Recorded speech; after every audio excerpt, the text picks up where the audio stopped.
I'm 70, and I avoid people now. Here's why. Turning 70 is a milestone, one I never imagined would come so quickly. One moment you're in your 20s, full of dreams, plans, energy. The next, you're waking up in a body that feels different every day, carrying memories that stretch across decades. And with those years, something unexpected happened. I began to pull away from people. This wasn't always the case. I used to be incredibly social, constantly surrounded by friends and family, attending events, helping out, being the one everyone relied on. But slowly, quietly, that began to change. At first, I thought it was just me. Now I realize this might be more common than we think. Let me tell you why. Time feels different at 70. It's no longer just hours on a clock or days on a calendar. Time has become a companion, sometimes kind, sometimes brutally honest, always reminding me it won't last forever. When I was younger, time felt endless. I spent it freely, wasted it on things that didn't matter. Idle chatter, shallow relationships, tasks that drained me but brought no real joy. Back then, I believed there would always be more. Now, every moment feels like a gift. I find it in quiet mornings, sipping coffee, watching the sunrise that I end long walks, feeling the crunch of leaves beneath my feet, grateful for the strength still left in my legs.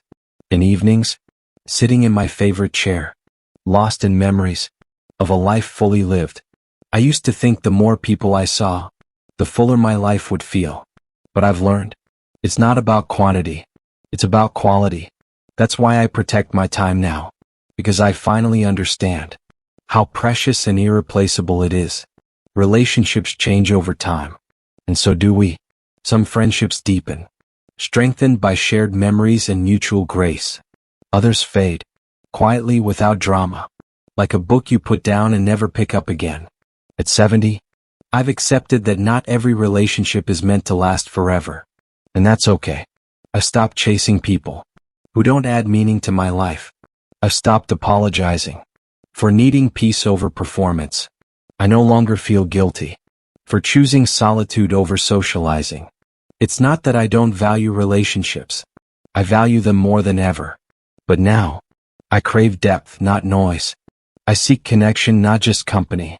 There's a quiet power in becoming selective, in choosing who gets your time, your energy, your heart. Time at this age is also about letting go of regrets, letting go of the urge to do everything, be everywhere, please everyone, letting go of the pressure to keep up. I've learned, it's okay to slow down. It's okay to say, this is enough. The best moments aren't loud anymore. They're simple, subtle, sacred. A song that stirs something in you. A breeze that carries the scent of spring. A heartfelt laugh with someone who really gets you. A quiet moment with God. So yes, I avoid people now. But not out of bitterness. Not out of fear. Not out of loneliness. I avoid the noise, the drama, the distractions, so I can finally hear my own heart. And what I hear is peace. Because at 70, I've stopped chasing time and started savoring it. And that has made all the difference. I used to fill my time with people and activities, thinking that the more I did, the fuller my life would feel. But I've learned that the opposite is true. It's not about how much you do or how many people you surround yourself with. It's about the quality of those experiences and relationships. Now, I choose carefully where and with whom I spend my time.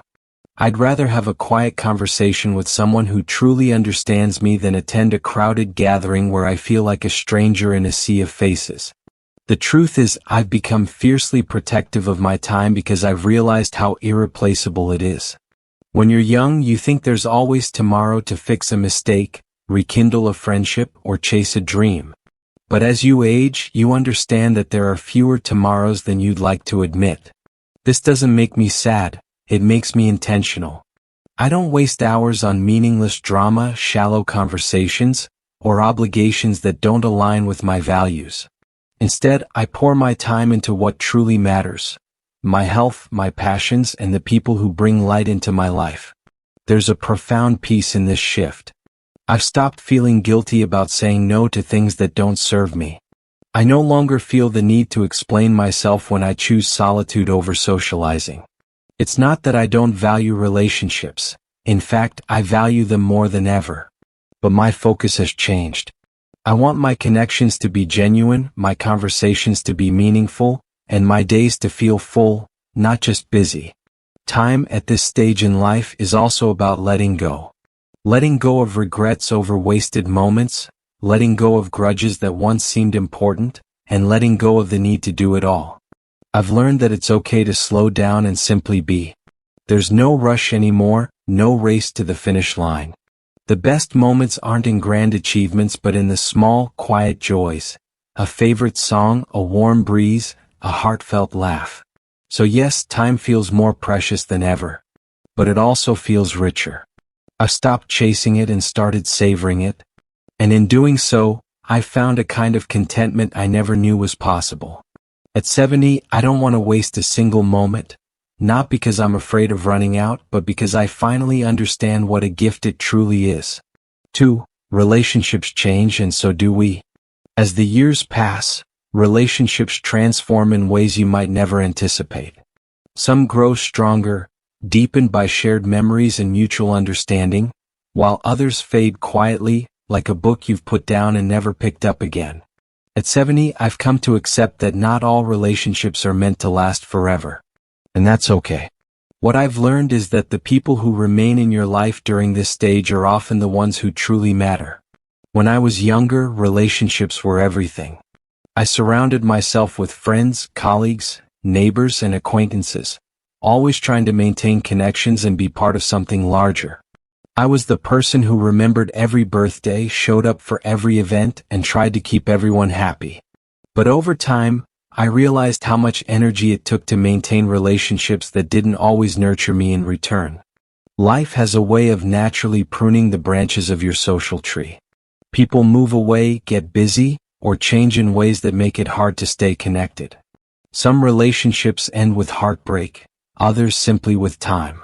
I used to take these losses personally, wondering what I could have done differently to hold on. Now I understand that life's journey pulls us all in different directions. People come into your life for a reason, a season, or a lifetime, and recognizing which has brought me a sense of peace. But it's not just others who change, we change too. I'm not the same person I was at 40 or even 60. My priorities have shifted. I value simplicity, kindness, and authenticity more than ever before. I don't have the patience for drama or relationships that feel one-sided. I used to think being there for everyone made me a good friend or family member. But I realized that true relationships are reciprocal. They don't drain you, they fill you. Some of the most profound lessons I've learned about relationships have come through heartache. Trust broken by people I cared about, loyalty that wasn't returned, or kindness that was taken for granted. All of these experiences left scars, but they also taught me how to set boundaries, how to recognize red flags, and most importantly, how to value my own well-being. Now, I give my time and energy to people who lift me up, not those who weigh me down. And yet, even with these lessons, I sometimes feel a pang of nostalgia for the relationships that have faded. A friend who was once like a sibling but whom I haven't spoken to in years, a family member whose life has taken a different path. It's bittersweet to look back on those connections, but I've come to appreciate them for what they were, precious moments in time that helped shape me into who I am today. 3. Trust becomes more complicated. The older you get, the more you realize how fragile trust can be. In my younger years, I trusted easily, believing in the goodness of people and their intentions. But as life unfolded, I encountered betrayal in ways that left me more cautious. Trust, once lost, is hard to regain. And at 70, I find myself far more selective about whom I let into my inner circle. It's not that I'm bitter or angry, I'm not, but experience has taught me to be careful. Over the years, I've been let down by people I never expected to hurt me. A friend who turned out to be more interested in what I could do for them than in who I was, a business partner who prioritized their gain over our shared vision, even family members who, for reasons I may never fully understand, distanced themselves in ways that left me questioning what went wrong. These experiences left me with a choice: close myself off entirely, or approach new relationships with a mix of openness and caution. I chose the latter. But that caution comes with a price. When someone new enters my life, my first instinct isn't excitement or curiosity, it's suspicion. I find myself wondering, what do they want? What's their motive? It's not a mindset I enjoy, but it's one born out of necessity. However, I've also learned that trust isn't just about others. It's about trusting yourself. Trusting your instincts when something doesn't feel right. Trusting your ability to walk away from toxic people, no matter how long they've been in your life. And trusting that it's okay to protect your heart, even if it means keeping your distance. Still, trust is a complicated thing. I've met people in recent years who have restored my faith in humanity, even if just a little. A kind stranger who helped me when I dropped something at the store. A neighbor who checks in during bad weather.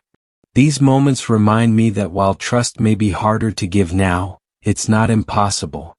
At this stage in life, I've come to terms with the fact that trust will always be a delicate balance. It's not about building walls so high that no one can climb them. It's about creating gates strong enough to keep out harm but open enough to let in love, kindness, and connection when it feels right. Ultimately, relationships and trust have become simpler in their complexity. I cherish the few people I trust wholeheartedly and keep my boundaries firm with those who haven't earned it. And while I may never trust as easily as I once did, I've come to value the relationships I do have even more deeply. At 70, that feels like a gift worth treasuring. Point 4. The world feels different now.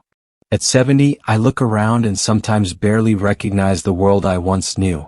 It's not just the technology, though that alone can make you feel like a stranger in your own lifetime.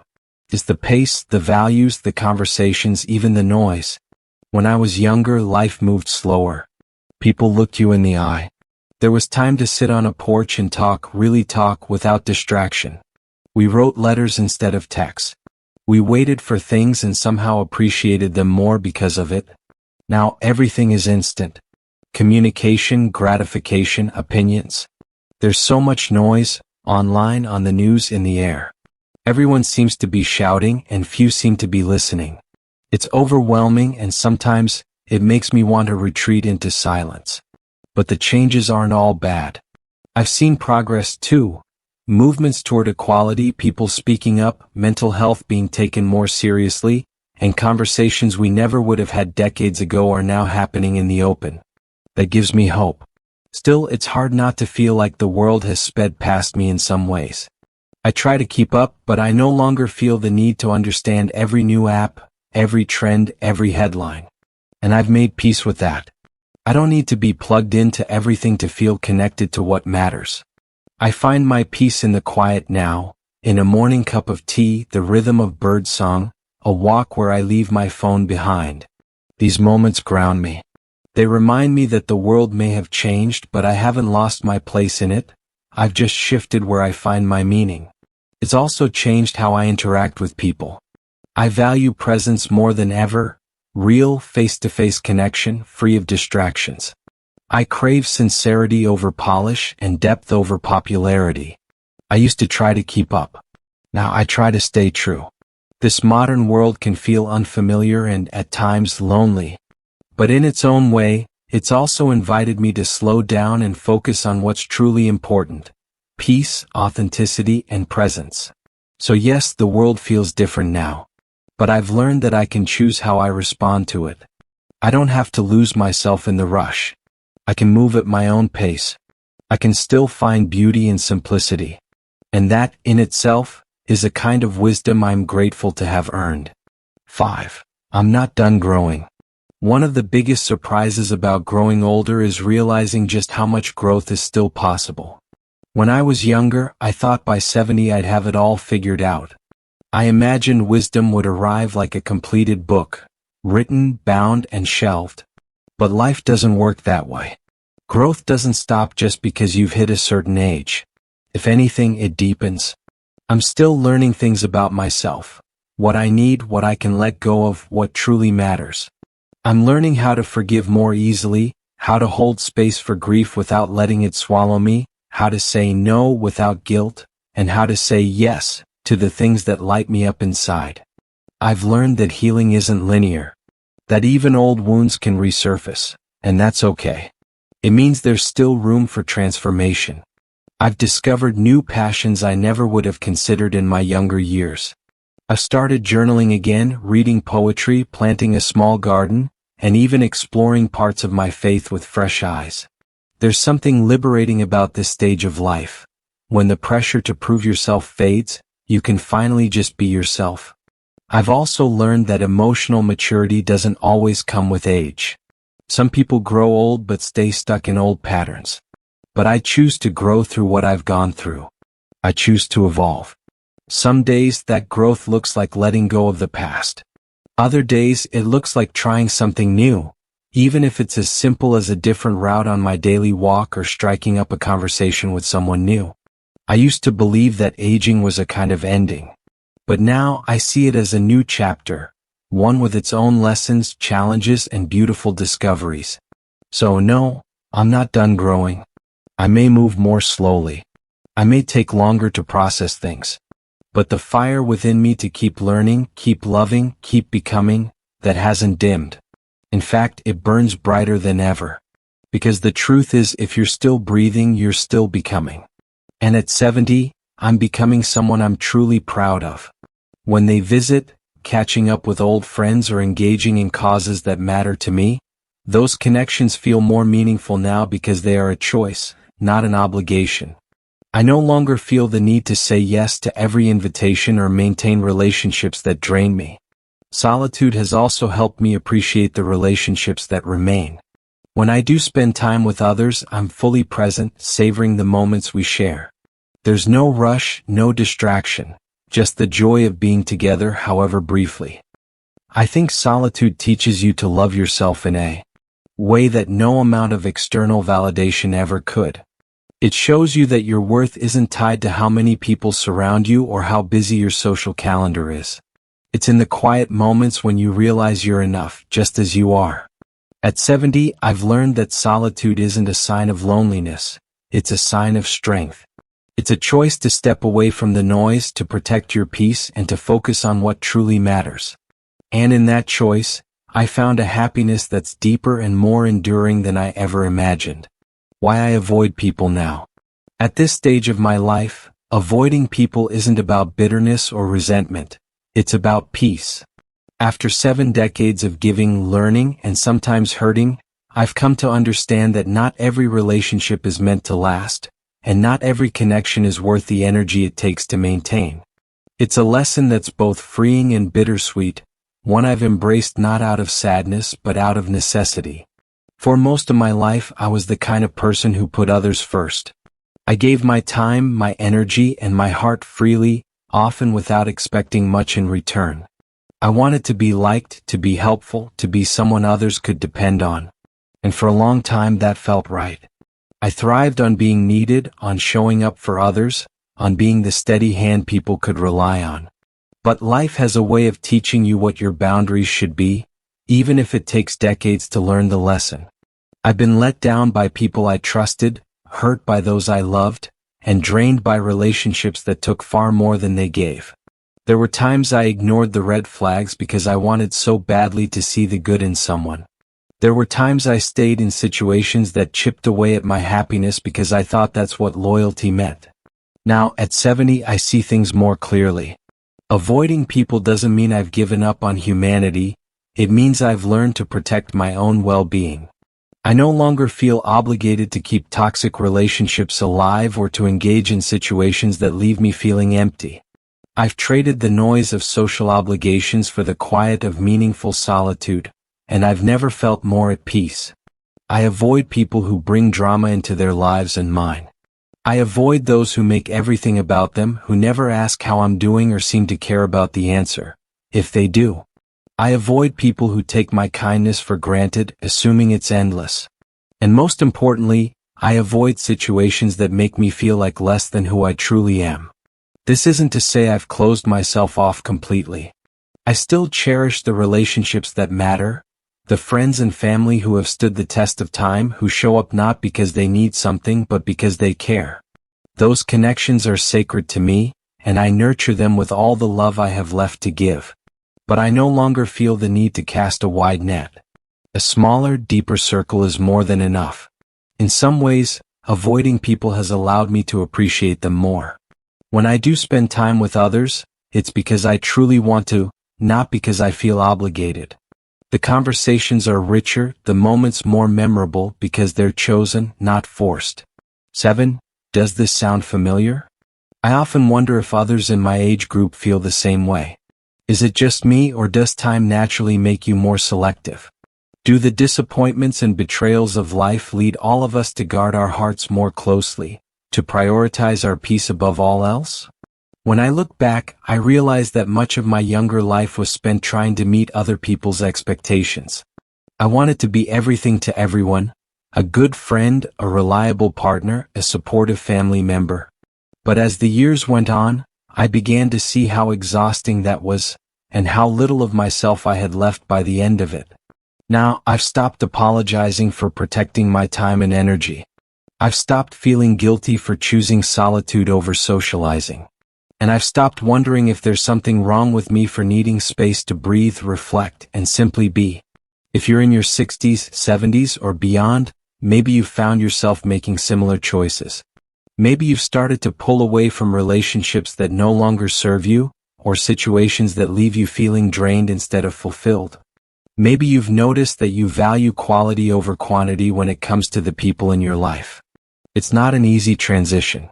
Sometimes it feels like letting go of parts of yourself. But the truth is, this stage of life is about shedding what no longer fits. It's about creating space for peace, joy, and the things that truly matter. If this resonates with you, I want you to know you're not alone. There's no rule book for how to navigate this part of life. No one-size-fits-all approach. Some people thrive in big social circles well into their golden years, and that's wonderful for them. But if you're like me and you find comfort in solitude and in smaller, deeper connections, that's just as valid. At 70, I've learned that it's okay to let go of what no longer serves you. It's okay to prioritize yourself, to protect your peace, and to live life on your own terms. And in doing so, I found a kind of freedom I never knew existed. A freedom to be fully, unapologetically myself. So if you find yourself pulling away from people or choosing solitude more often, don't see it as a loss. See it as a gain. It's a gift to be able to carve out a life that feels right for you, even if it looks different from what others expect. Embracing this chapter at 70. I've come to see life not as a series of endings, but as a series of beginnings. Each stage brings its own lessons, challenges, and beauty, and this one is no different. This chapter of life, with its quiet simplicity and deeper reflection, feels like a culmination. A time to embrace who I've become and let go of the things that no longer matter. When you're young, you often live with an urgency, a constant need to do more, achieve more, and be more.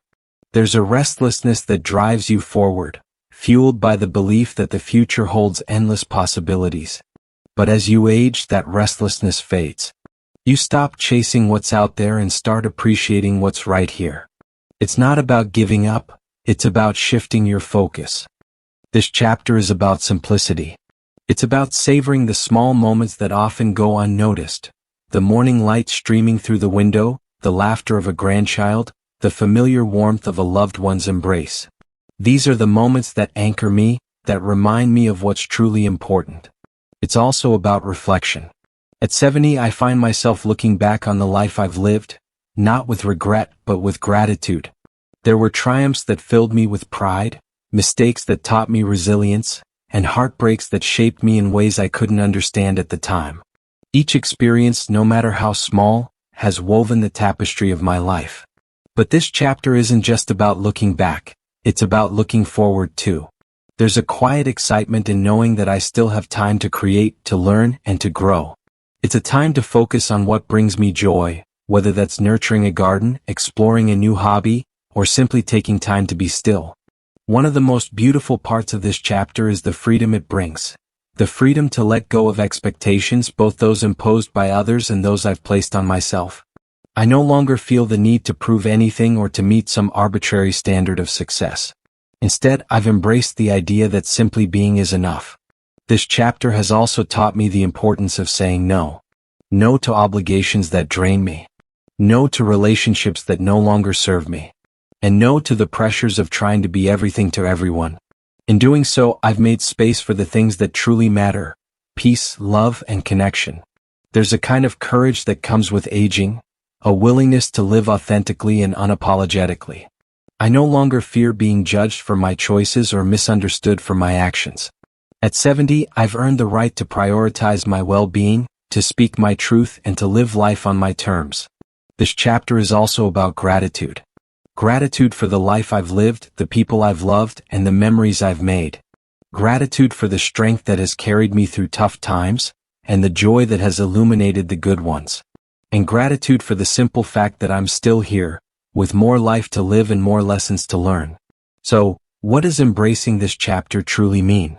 It means accepting the past without clinging to it, embracing the present with open arms, and looking to the future with hope. It means finding beauty in the everyday, cherishing the relationships that matter, and letting go of anything that doesn't bring peace. It's not always easy. There are moments of loneliness, of wondering what comes next, of missing the people and places that once filled my life. But even in those moments, there's a quiet strength, a reminder that I've made it this far and that I have everything I need within me to keep going. At 70, I've come to realize that life is less about the big milestones and more about the small, meaningful moments that make up our days. This chapter, though different from the ones that came before, is no less important. In many ways, it feels like the most authentic, the most honest, and the most peaceful part of my journey. Embracing this chapter is not about accepting limitations. It's about celebrating possibilities. It's about honoring the life I've lived while remaining open to whatever comes next. And most of all, it's about living fully, deeply, and unapologetically, one day at a time. At 70, life has taught me that it's not about how much you do or have, but about the quality of what you cherish. The moments, the connections, and the peace you carry within. I found joy in simplicity, strength in solitude, and fulfillment in focusing on what truly matters. Avoiding people isn't about bitterness, it's about protecting the peace I've worked hard to find. If you're walking a similar path, know that it's okay to choose what feels right for you. This chapter is ours to embrace in whatever way brings us the most contentment. Here's to living authentically and savoring every moment we're given. Take care and thank you for being part of this journey. These lessons are meant to inspire you to live fully and authentically. Now, I'd love to hear from you. Take a moment to reflect and share one thing you've learned and plan to apply in your own life. Let's support each other on this journey toward embracing these truths. If you enjoyed this video, please leave a comment with 1. If not, feel free to comment with 0. Your feedback means a lot to us. Don't forget to like, share, and subscribe to our YouTube channel for more content like this. Thank you for watching, and here's to living life on your own terms.